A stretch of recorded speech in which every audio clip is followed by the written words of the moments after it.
Hi guys, welcome back to the Surf Simply Resort. We are here with our third episode with the Magic Sam by Australian Nat Young. This is the board that Nat won his 1966 World Championship on. So let's get down into some of the details and the design features of this board.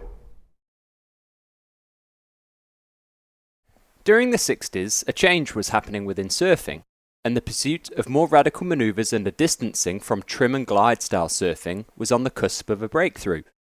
Enter futurists Bob McTavish, George Greenough, and the feature of today's episode, Nat Young. As we discovered last week, Dale Velzy's Pig surfboard had introduced a more manoeuvrable template to surfboard design, and borrowing some of those core ideas from Velzy, Australian Nat Young introduced the world to the Magic Sam, a self-shaped design that propelled him to become the 66 surfing world champion. The pursuit of a surfboard that could surf tighter in the pocket with greater manoeuvrability was the driving force that led to the development of the Magic Sam. Nose riding had become ubiquitous in the surfing world to the point of changing the way that the media, contest judges, and surfboard manufacturers with the new nose rider models saw the sport. Californian surfers such as David Nueva made the most of developments and refinements to maximise time spent on the nose. Though meanwhile in Australia, a small group of surfers, namely McTavish, Young, and visiting inspirational California kneeboarder and designer George Greenough, began to challenge the concept that surfing was solely about trim and nose riding, and that led to some radical experimentation with surfboard features. They were working on shorter versions of the Pig, of a similar width but drastically thinner, and most importantly each powered by one of Greenough's signature flex fins. The 1966 World Championship in San Diego, California marked a turning point both in the history of surfing and surfboard design, with Young's self-shaped Magic Sam, the embodiment of the Aussie's progressive mindset, showing the world that nose riding wasn't the only way to ride a wave well. This stepping stone surfboard consequently set the stage for the beginning of what would come to be called the shortboard revolution, but more on that in next week's episode.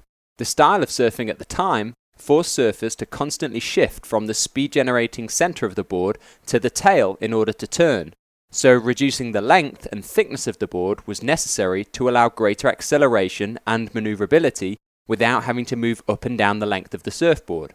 The Magic Sam adopted the fundamental features of Velzy's Pig design, a curved outline with a rounded nose that was narrower than the tail and the wide point set back from the board's midpoint. At 9'4" long and 22 inches wide, the Sam also retained the Pig's square tail shape, flat deck, rolled bottom, and thin soft rails, all of which were features aimed at facilitating turning. Manufactured out of a foam blank with a half-inch redwood stringer at Gordon Wood Surfboards in Brookvale, Sydney, this model's most radical design change laid in its thickness, just below 2.5 inches in contrast to the usual 3.5, which decreased the overall volume and compromised flotation and paddle ability, but aided with manoeuvrability. When combining the relatively short length with the thin profile, Young created a board that was highly sensitive to redirection, sinking and biting into the face of the wave more easily. Also, for the first time since Bob Simmons' double fin development in 1949, the fin became a prominent feature of the board's design.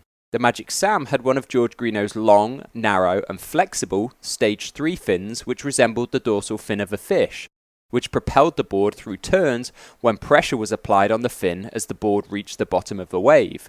This dynamic addition provided by the fin was paramount in achieving the powerful manoeuvrability pursued by Young and his peers.